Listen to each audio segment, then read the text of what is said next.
ایک بوڑھی خاتون نے ریڈیو اسٹیشن فون کیا کہ وہ کئی دنوں سے بھوکی ہے اور کئی دنوں سے صرف سوکھی روٹی اور پانی پر گزارا کر رہی ہے، اور کہا کہ اللہ کی راہ میں اسے کچھ کھانے کے لیے دیا جائے۔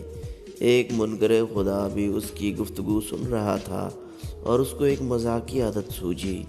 اس نے کھانے پینے کی اشیاء خریدی اور اس بوڑھی عورت کا ایڈریس معلوم کرنے کے بعد اپنے نوکر سے بولا کہ جا کر اس بوڑھی عورت کو دے آؤ، اور جب وہ پوچھے کہ کس نے بھیجا ہے تو بتانا یہ شیطان کی طرف سے تحفہ ہے۔